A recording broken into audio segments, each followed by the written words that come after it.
Hi, friends. What if just 6 to 8 minutes could help shape the future of your favorite outdoor podcast and score you some awesome new adventure gear? It's time for my annual listener survey, and I'd love to hear from you. Your feedback directly influences the stories I tell, the places I feature, and the guests I invite on the show. If you've ever enjoyed an episode, this is your chance to help decide what's next. As a thank you, everyone who completes the survey will be entered to win a fun prize pack from River Rock Outfitter in Fredericksburg. One lucky listener will receive an Eno trail pouch packed with adventure essentials, including sunscreen and lip balm from Sunly, a honey stinger snack for trail fuel, and a $50 River Rock Outfitter gift card to stock up on whatever your next adventure needs. Whether you're a longtime listener or you just discovered the podcast, your opinion truly matters. Just click on the listener survey link in the show notes, share your thoughts, and you'll be entered to win. From the Blue Ridge Mountains to the Chesapeake Bay, Virginia is a mecca for outdoor travel and adventure. Virginia Outdoor Adventures Podcast is your local guide for hiking, camping, kayaking, travel, and so much more. Get the information and the inspiration to plan your own adventure right here in Virginia. I'm your host, Jessica Bowser. What if I told you there are places inside one of Virginia's most spectacular landscapes that no hiker has ever been able to experience? Until now. We're heading to Breaks Park, known as the Grand Canyon of the South, where several brand new hiking trails and trail improvements are opening up parts of the park that visitors have never been able to explore before. From hiking along historic logging routes leading deep into the gorge to discovering a breathtaking new overlook, crossing swinging bridges beneath towering sandstone cliffs, and exploring forests rich with wildlife and Appalachian history, there's never been a better time to visit the Breaks. Joining me are Senior Ranger Daniel Flores and Chief Ranger Ronnie Hylton, two people who know these mountains, trails, and the stories behind them better than almost anyone. They'll take us behind the scenes of these exciting new projects, share the history that shaped this incredible landscape, and help you plan your own unforgettable hiking adventure in the heart of Appalachia. Let's go. This is part 2 of a 2-part episode. Can we move on to 48 Mule? The history behind it is what's really fascinating. The name for that trail came from, it was used as a mule haul road to build the world's largest splash dam in 1909, and that was a dozen 4-mule teams worked continuously from April 1909 to November 1909, hauling supplies between Elkhorn City, Kentucky, and Bartlett, Virginia to build the splash dam. So this road was constructed by guys using dynamite, and then they had what they called a mule and scraper. So they would basically have this excavator bucket tied behind a couple mules, and they would blow off the side of the mountain, and then they'd come in with this mule and scraper and scrape it off to the side. And that's how the world's largest splash dam was constructed. These dozen 4-mule teams. That's how we got 48 mule traveling over this mountain every day for 7 months. So we thought, it sounds good, and, I'm sure those mules didn't get all the credit that they needed, so we'll give them some credit. They did most of the work there. So how can you not love a mule? What makes this trail unique compared to the other hikes in the park? I think there's just a lot of really interesting forests as you walk through there. You walked it, and you walk around a few little bends, a few little hollers through there. And every little holler kind of has something unique to offer. That first one we kind of walked through is you're walking along the bank. If you're a real big wildflower fanatic like I am, I can't get enough of seeing new flowers, taking pictures of them. This place has just a beautiful crop of trout lilies that come up every year. Tons of hydrangea in here, really old basswoods that we saw that we were talking about in there, good hickories in there. So, it's a really nice stand of forest, and it changes as you move through. And if you're kind of a fungus nerd, I've found some really cool xylaria. If you're a mycologist or an amateur mushroom person, you'll know what a xylaria is, but it's a genus of mushrooms that kind of look like fingers coming up out of the ground. I found some really cool ones up there, and we found all kinds of different cool. So it just offers a lot of really different ecology as you walk down through there. And it's a great place to hear the birds in the morning, as it's kind of a high ridge top in the park.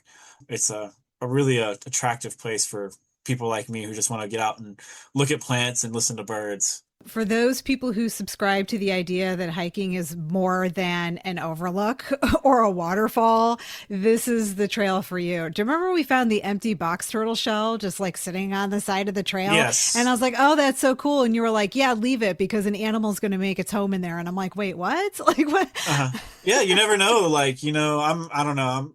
Some people would say I might be a little bit extreme, and I might be a little extreme for some people, but you never know. A mouse might drag that off, and that could be a hard top for a mouse. But I'm a little bit of a softie when it comes to stuff like that. I love that though. I love the idea that a little mouse is using a turtle shell as a tent. I think that's Or great. you just never know. Something might come along and chew on the shell, and get a little treat out of it. You just never know. Yeah. I like to leave the trail as I find it.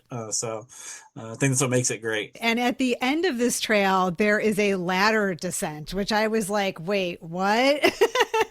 But it is really cool. So tell us about the ladder because people do need to be prepared for that. Well, it's kind of I guess you could call it a statter. I mean, it's kind of stairs, kind of ladder. It's not completely vertical and it's not completely horizontal, but we got to the end of the trail, and when they cut Garden Hole Road in there, it just basically, almost a straight shot down.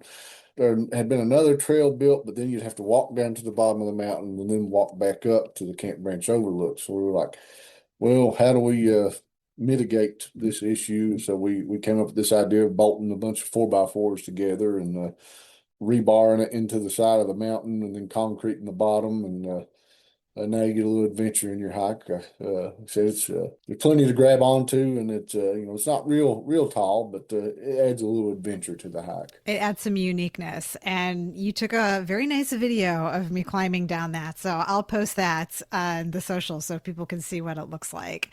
And there are similar. What did you call them? What's the stair ladder? I was gonna call them statters. Statter. Okay, so there's another statter feature in the park that we're going to get to in a little bit. This is a much smaller version of that. You guys got very creative, but it's a good feature. It makes it fun. I'm sure kids would love it. I'm sure they would. I mean, even one of our director of operations, who usually opens up Garden Hole every morning, he told me that he had to just stop his truck and climb up it the first time that he's seen it. So, yeah, I could see that because it's sort of inviting in a way. Or you could even start your hike on that end too, and that could be the beginning of your hike going up a ladder. It could just be prepared for the hill after that. That's right. If you want a challenge, that's a great way to start your hike. If you really want to get those calves burning and those lungs pumping, start right there. Your adventure starts in the heart of Appalachia. Hike and bike through breathtaking mountain landscapes, paddle peaceful rivers winding through hidden hollows, or cast your line in crystal clear streams teeming with trout. Craving something truly unique? Hop on an ATV and ride the rugged Spearhead Trails, some of the best in the East.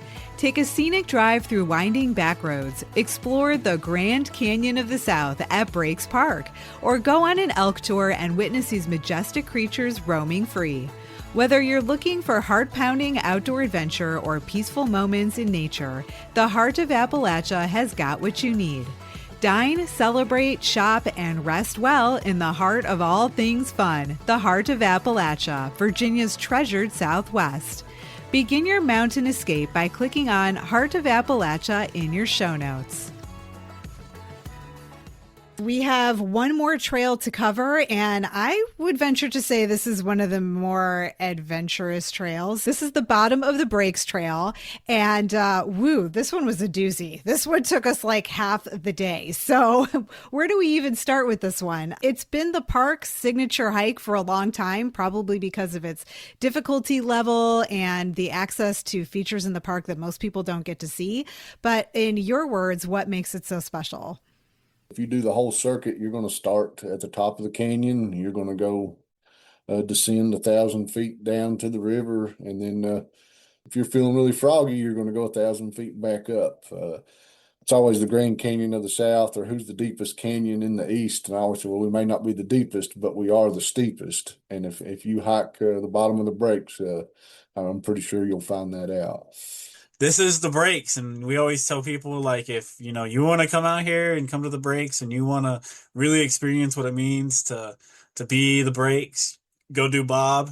That's the affectionate name. Meet our friend Bob, bottom of the breaks. He's got a reputation for wearing you out, but it's just beautiful, beautiful canyons. Like, and this goes back to that canyon land scenery this whole time. I mean, huge rock shelters, cliff faces, steep descents, squeezes. These are kind of things that you can expect when you do bottom of the breaks trail. Like Ronnie said earlier, you're going to want some hiking poles, something to pad that downhill descent. We always say on the trail crew, downhill's hard on the knees, uphill's hard on the soles. So you're going to want that trekking pole or that hiking stick for that first part of the trail. But then, you're accessing truly the spirit of the breaks when you do this trail, going from the top to the bottom and all the way back up. You kind of get that runner's high at the top. You get kind of a hiker's high when you get to the top. A lot of people may see like, oh, we're not hiking to a peak or an overlook, but this is definitely one of those ones. It's more about the adventure and actually doing this kind of more challenging hike and seeing all of what the breaks has to offer is right here in the bottom of the breaks trail. So that's kind of why it's so special to me. And it's if I could give just a little bit of advice to anybody that's looking at coming to do the bottom of the breaks trail, we want you to. What I always tell visitors is drive out to Clinchfield Overlook, which is our highest overlook in the park, and in my opinion, the most scenic. Go stand on Clinchfield and then look at where you're at, and then look all the way 1,000 feet below you down the river, and realize you're starting from up here, you're going down there, and you're coming back up. That vantage point will definitely either excite you or take the wind out of your sails. That's exactly right. Bottom of the Breaks Trail is one of my favorites in the park because it's so challenging. But man, does it do a number on my knees. And it's a good thing I have trekking poles. I mean, it's very rocky. So a lot of it is you're stepping up and down rocks and practically scrambling over them in some areas. So there's no part of the trail that's really flat. Your legs and your knees just don't really get a break. No, and it's better than what it used to be. So it used to be a combination of three trails, which was the lower part of Law Branch, the Grassy Creek Trail, and the River Trail. And I think it was 3 or 4 seasons ago, we decided to consolidate all those, and just because it was, had three different colors of blazes, people were getting confused, lost, so we decided to consolidate everything in, and then. As we'll talk about here in a little bit, we were able to make a big improvement this past winter to it. I say all of that not to scare people away, but it needs to be said that this is a very challenging trail, and that means that it's not for everyone. So people need to understand what their limitations are and be smart before you head down this trail. Yeah, if you don't take the stairs at work, you probably shouldn't go down the bottom of the Breaks Trail. That's right. Okay. So you added the new bypass section, and there are 2 swinging bridges that have been added. And oh my gosh, okay, you guys told me about these swinging bridges before I even got to the breaks, and I had seen a couple of pictures, but nothing prepared me for actually experiencing the bridges. So tell us about these improvements. Yeah, so first off, this idea came up a few years ago, like, if we could, because the former Grassy Creek Trail section, the bottom of the breaks, which would be the southern end of Grassy Creek, is really just a pain. Your feet are never level on it. It's constant trying to keep your ankles from rolling. There's one bad spot where we actually had somebody fall off about an 8-foot ledge and land in a bunch of rhododendron and get cut up really bad. And we had a couple trees fall in that section, and it was like, this is getting to a point like, I mean, they were just very precarious, uprooted over the trail on a cliff. It's hard to describe, but like there's going to be a point when we're probably just going to have to bail on this.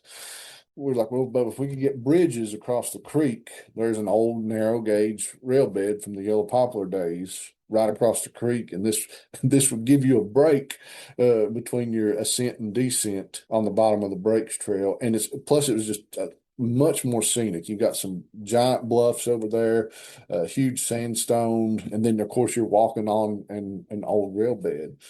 It came about that the Thompson Charitable Foundation, along with the Anna Jean Worrell Foundation, were able to make a very generous contribution to the Breaks Interstate Park that funded both the construction for the bridges.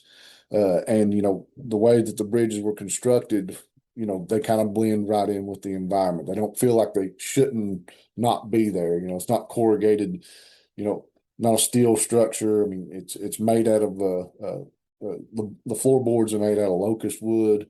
The builder, Beanstalk Builders, Mike Facesher and his crew did just a phenomenal job on the construction of those. And once they were put in, we were able to do another reroute and add a little length to Bob, which kind of took some of the steepness. It's longer, but we took a little steepness and roughness out of it. And now you get down to the bottom, you cross the bridges, you go up another stator system. It used to be an adventure, and now it's like, oh man, this is really like, it's hard to describe. You just got to come hike it.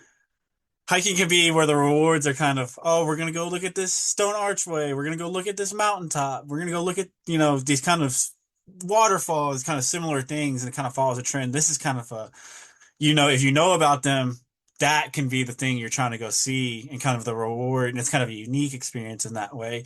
Or, like Ronnie said, they blend in super well. And if you're coming in, especially I find coming in from one of the new spurs, the Muleskid Cove Trail that hooks into Bob and takes you to the swinging bridges without having to do the strenuous hike. When you come down, you just get a glimpse of the bridge kind of coming over the creek, and it blends in super well. And it's really, really kind of a cool reward as you come through this creek. And the creek is full of spring wildflowers. I mean, geraniums, trilliums, jack in the pulpits, fire pinks, spring beauties, red columbine. I mean, and that's just some of them. Right now, the hydrangeas and the jewelweed are going insane on this trail. So if you're a flower person like me or a bee person like me, this is the place for you. It is just beautiful down in that drainage and just this beautiful creek that comes through it. And the bridges swing and they move a little bit. And so, there's that little excitement that's added into it. Definitely for the adventurous spirit. And if you have a fear of heights, this may be a little bit intimidating to you, but I would definitely go for it. They are safe. They're secure. I mean, it's 3/8-inch double swinged aircraft wire. They're securely fastened 15-inch bolts into the sandstone. It's not going anywhere. You're going to be just fine. Definitely worth going out on it. I'm excited to share some incredible news. Virginia Outdoor Adventures has been nominated for 3 Signal Awards, a prestigious and highly recognized honor in the podcasting industry. The show is nominated in the categories of travel, solopreneur podcast, and sustainability and environment. This is one of the biggest achievements of my career, and it's made possible by listeners like you. What began as a passion project has grown into a platform that promotes tourism, economic development, conservation, and stewardship across Virginia through stories that connect people to the outdoors. As a solo entrepreneur, every episode is researched, recorded, produced, and promoted by me. Your contributions through Buy Me a Coffee have helped fund travel, equipment, production costs, and the countless hours required to create the show. Your encouragement has turned Virginia Outdoor Adventures into an award-nominated platform that is making a difference.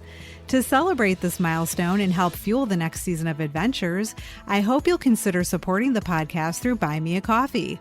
Just click Support the Show, Buy Me a Coffee in your show notes to make a contribution today. Thank you for listening, sharing episodes, and being part of this incredible community.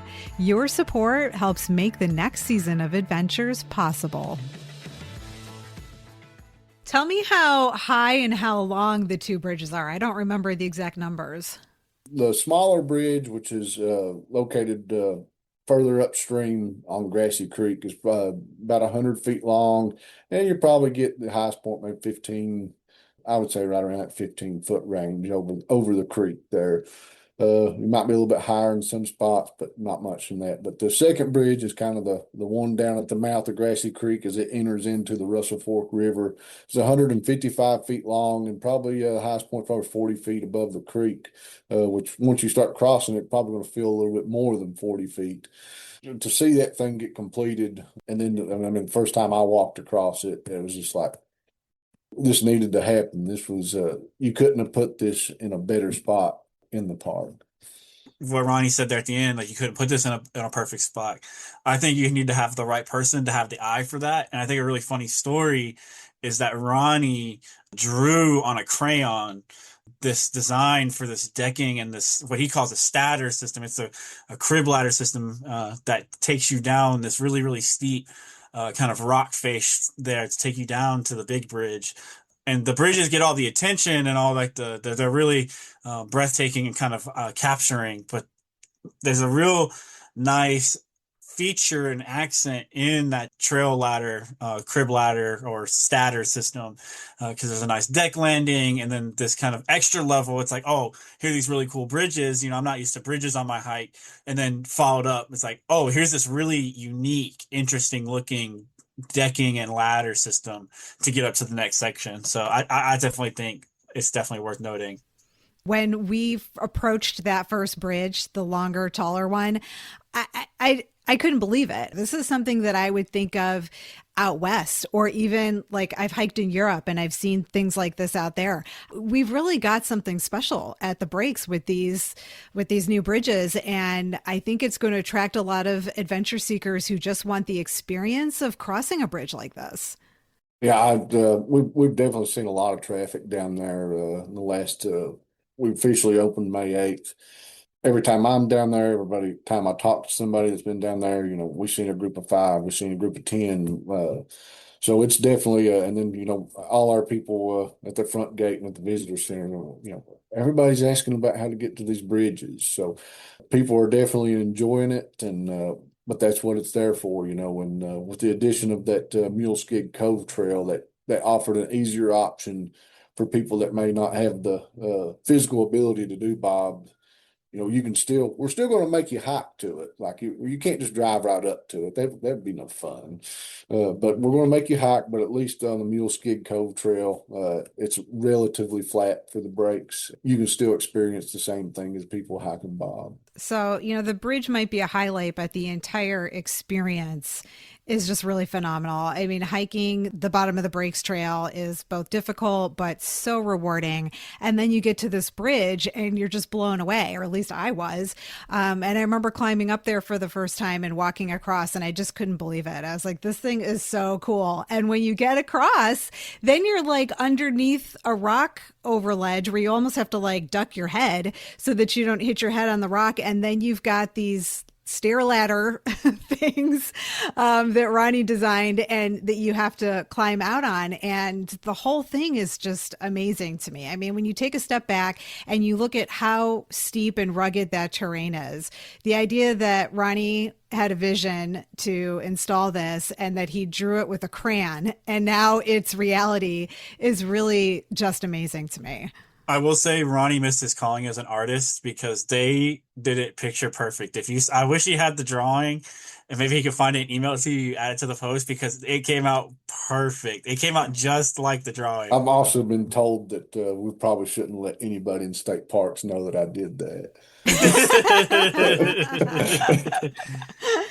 But the whole thing is just a feat and it's amazing. And I'm glad that you pointed out that there's 2 different ways to get to this bridge, because obviously you could come from one direction on the trail or you could come from the other direction, and it's 2 completely different difficulty levels. I know when we were first talking about maybe hiking all the trails in one day, we were saying, well, if we do that, then we should go the easier, shorter route just so that we can get you to the bridge so that you can see it. I'm glad that we split it up and so that we had more time and we could do the whole thing and I could experience all of it. But for people who are not able to do the bottom of the Breaks Trail and need something a little bit easier, there's another route there. Do you want to talk a little bit about that? As we were developing this bottom of the breaks reroute, and we got the funding for the bridges, the goal was to make the bottom of the canyon more accessible. Because prior to this year, if you wanted to go down to the river, you had to go through some pretty rough routes to get down there. So what we were able to do was able to locate an old Mule Skid Cove. That's how it got its name. 120 years ago, they were pulling logs down this trail, and it goes to a really nice bench at the lower part of the mountain. And we got a new trailhead there, so you can park at the trailhead, take this 8/10 of a mile trail out to the connection with the bottom of the breaks. And then shortly after you hop on the bottom of the breaks trail, you'll be at bridge number 1. We probably need to come up with a better name. But right now they're bridge number 1 and bridge 2. But you'll come in about a mile, you'll come to bridge 1, cross bridge 1, and then in about a half a mile, 6/10 of a mile, you'll come to bridge 2, and you can cross bridge 2. Daniel's done a phenomenal job clearing out a lot of the autumn and stuff that accumulated on the riverbank there. But you can cross bridge 2 and really just enjoy a phenomenal view looking upstream into the heart of the breaks. I mean, you see the massive sandstone cliffs, you see the rapids. It's one of my favorite places on earth, if not my favorite place. That section between the new parking area and the longer bridge is just beautiful. And I think it gives you a lot of the same features that are on bottom of the Breaks Trail, but without the ruggedness and without the extreme difficulty levels. So for anybody who wants to see the bridges and still see some of the same geological formations, the same type of forest, and be able to reach the bottom of the breaks, that is the route to go. That section that follows the upper side of the longer bridge along those cliff lines, I mean, you're talking about 100, 150, 200-foot slabs of sandstone that previously would have been hidden by the forest. And now people are going to be able to see these huge dramatic cliffs without having to do such a dramatic hike like you're saying. I wish you would have came, if you would have came like 2 weeks earlier, you would have seen probably one of the best displays of geraniums that I've seen anywhere around here. I mean, that whole drainage was a sea of purple and white from geraniums and trilliums in there. I mean, it was just absolutely beautiful. So it's going to provide so much access to things like that down there. And I think rock climbers are going to like it. I'm going to go ahead and say rock climbers, go ahead and just give us a little bit of time to see what's on those rocks before y'all get in there and get climbing. You never know what kind of cool artifacts have been stowed into some of those cracks. So just be mindful. There's some historical context that you could be destroying in your recreation. So just give us a little bit of a chance to get over there and look at it before you enjoy too much.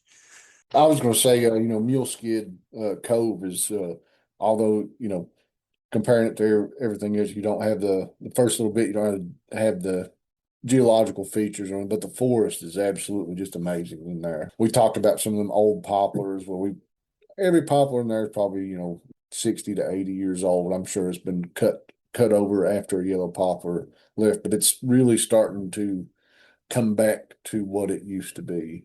It's got rich, fertile soil in there. It's got a really good hemlock population. It's actually the site where we're actively treating our hemlocks with the help of the Department of Forestry to try to preserve those from the woolly adelgid.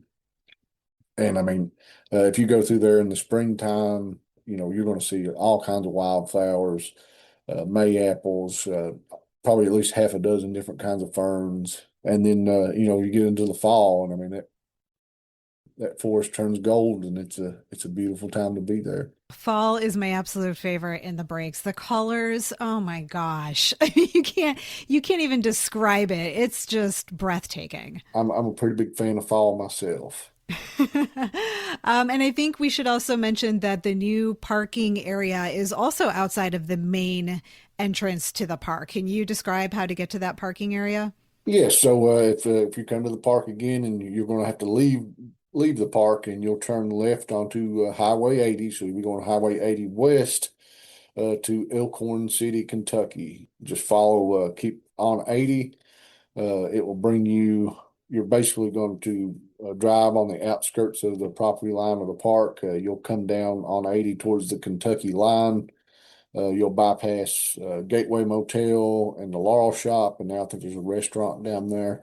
And probably about half mile past that motel and restaurant, it's kind of in a hard spot to see, but there's a left-hand turn there, and you'll go across a wooden bridge, and you'll follow that gravel road, and there's a parking area up there for probably 25 vehicles. You can park right there and access those bridges from Mule Skid Cove right at that trailhead. And for anybody who forgets everything you just said before they get to the park, where can listeners find maps, trail information, and updates before visiting? The biggest thing will probably be the website, breakspark.com. Click on the Outdoor Adventures tab, hiking at the breaks. You'll find the map right there. The parking area is on the map. All the trails are on the map. If you want to download the map and upload it into Avenza or a similar app, I would highly recommend that. Like I said, that works. If you do that, that map works. You can GPS yourself on the trail, even if you don't have a bit of service. You'll be able to tell right where you're at. If you're not technologically inclined, you can stop by the visitor center and pick up a paper map. We offer those for free. And, speak to one of our attendants or one of our rangers. They'd be more than glad to give you all the advice you need to have a successful day on the trail. Anything brakes related, brakespark.com is the landing zone. Zip lining, if you want to do zip lining, if you want to hear about our overlooks, our restaurant, any events or planning that's coming up, or any kind of camping or cabins and lodging, brakespark.com is the best place to find all that. You can book pretty much anything that you want to do at the breaks from that website. And if you can't figure it out there's a phone number there too. You can just give us a call and we'd be happy to help you guys out. That's the beauty of the breaks. It might be a hiking destination in the heart of Appalachia, but there's also so many other things to do. Elk tours, zip lining. I mean, the events and programs for anybody who registers for that, they'll probably see you there, Daniel, right? Absolutely. Yeah, that's one of the huge things, and one of my favorite parts about working with the park is just doing, free guided hikes. But we do crafting, and we do nature journaling, and we do history things, and we do all kinds of different things. Some things are more volunteer and service based, and some things are just purely because I want to go walk around and look at birds in the morning. So just keep up looking at our Facebook, our Instagram, and our website, and, come and join me on a hike. I would love to talk about the woods with you all. Daniel and Ronnie, thank you so much for being guests on Virginia Outdoor Adventures. I want to thank you not only for being a guest, but for hosting me at the breaks and taking me out on these brand new trails so that I could experience them for myself and now share them with my listeners. But also, having been on the trail with the two of you was an absolute pleasure. And it also made me appreciate just how much work the two of you and the crew at the breaks have put into installing these new trails, the updates, the bridges, the historical aspects of it. The whole experience for me was really moving. And I am so honored to have been asked to come out and hike these trails and to be one of the first people to hike some of these historic trails in about 100 years.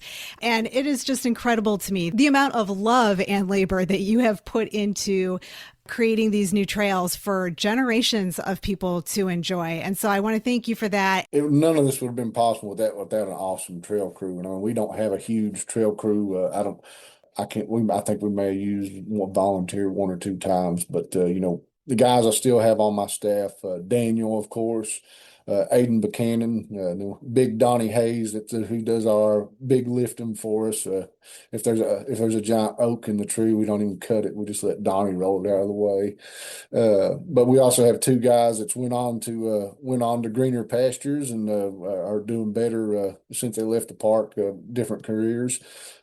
Austin Mullins, he's done a ton of work on the trails, as well as Sam Manzor. Both of those guys, put their heart and soul along with the current trail crew. Been a little blood, been a little sweat, a lot of laughing.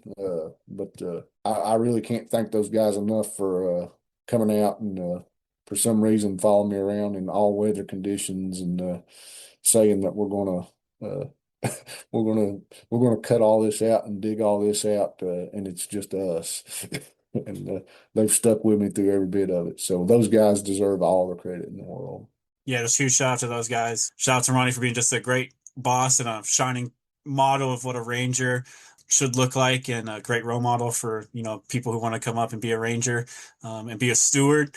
Yeah, just a big thanks to you for, coming out and spending the day with us and letting us, talk about our beautiful little park here that we all love very, very much. It was absolutely my pleasure, and I hope to see both of you on my next visit to the breaks. It should be here. Adventure on. Virginia Outdoor Adventures is inspired by and supported by listeners like you, which is why your messages and feedback mean so much to me. You can text me directly by clicking on Send Jessica a Text Message in your show notes. I answer questions, respond to comments, and share your feedback on the show. Never miss a new episode. Sign up for my email newsletter and receive my listener resource guide with the top podcast episodes, a Virginia outdoor bucket list, and exclusive brand discounts for my listeners. Click on newsletter sign up in your show notes or visit virginiaoutdooradventures.com. Thanks for listening. Until next time, adventure on.